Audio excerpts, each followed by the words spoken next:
itu salah, ini salah, semua salah.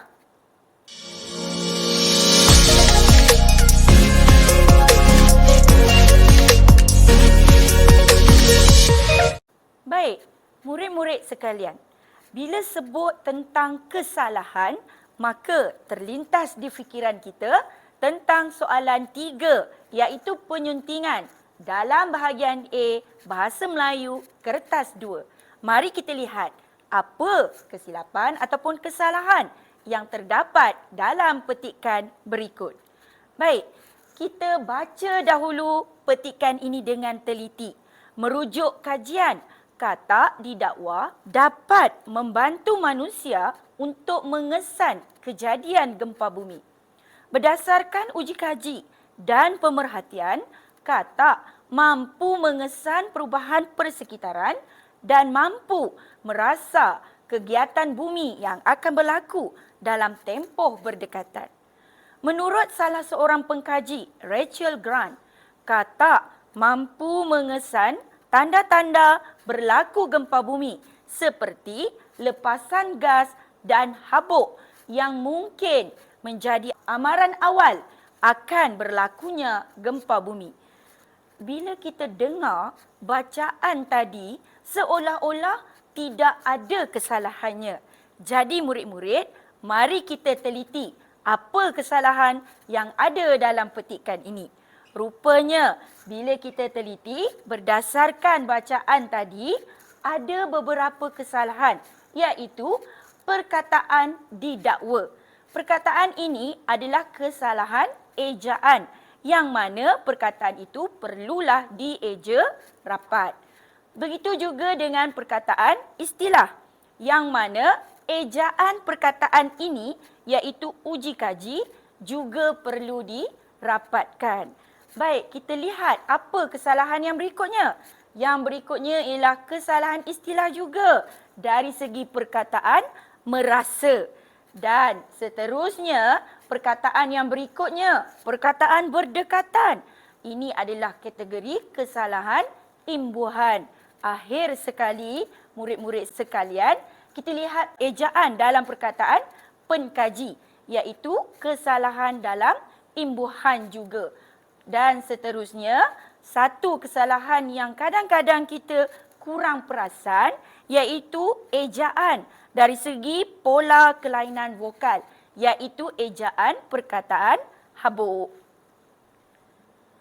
Baik, bagaimana agaknya kita nak memindahkan jawapan untuk soalan penyuntingan ini? Beberapa cara sebenarnya murid boleh persembahkan untuk jawapan penyuntingan ini. Antara caranya adalah seperti berikut, iaitu kita menyediakan jadual yang mengandungi perkataan salah dan juga perkataan yang kita betulkan. Murid-murid sekalian, tolong laksanakan langkah ini. Senaraikan dahulu perkataan yang salah, kemudian betulkan seperti yang saya paparkan. Contoh, perkataan didakwa. Kita tulis dulu ejaan yang dijarakkan, kemudian kita betulkan perkataan tersebut dengan ejaan rapat. Baik, kita lihat pula contoh yang berikutnya, iaitu petikan 2. Dalam petikan 2, ada beberapa kesalahan yang disenaraikan.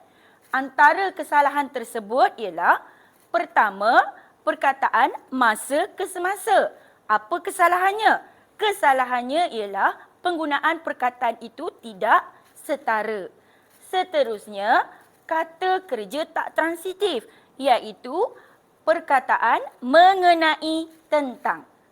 Jadi ini kesilapan yang kerap kali calon atau pemurid lakukan tanpa sedar sebenarnya. Baik, seterusnya kita lihat pula kesalahan yang berikutnya, iaitu pada masa kini. Pada masa kini, kesalahannya ialah dalam kategori lewah. Baik, seterusnya kita akan lihat kesalahan-kesalahan yang lain juga dapat dikenal pasti, seperti perkataan mengganding bahu. Perkataan yang salah di situ ialah dari segi imbuhan. Baik, jika tadi Cikgu Has berikan satu contoh bentuk jawapan dalam jadual, Kini, saya tunjukkan pula salah satu cara yang lain untuk kita persembahkan jawapan penyuntingan. Caranya ialah sama seperti dalam jadual tadi. Cuma kita tulis masa ke semasa sebagai perkataan yang salah, letakkan tanda sempang, kemudian betulkan jawapan kita untuk jawapan yang setara, iaitu masa ke masa atau semasa ke semasa. Baiklah murid-murid sekalian, sedikit perkongsian ilmu kerana kita untuk menguasai bahagian ini, ilmu itu sangat penting. Jadi kita kena tahu kenapa perkataan itu salah. Saya pilih dua contoh. Contoh yang pertama ialah kesalahan penggunaan kata sendi nama di.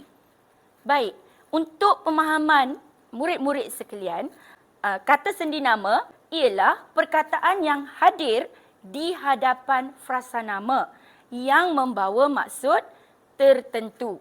Saya contohkan di sini salah satu perkataan ataupun penggunaan yang salah dalam penggunaan kata sendi pada.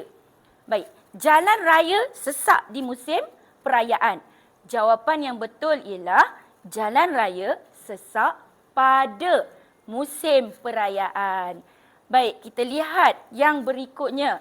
Apa yang ingin saya kongsikan ialah dari segi kesalahan tata bahasa, iaitu masa ke semasa salah. Ya, yang betulnya ialah masa ke masa ataupun semasa ke semasa. Kenapa salah?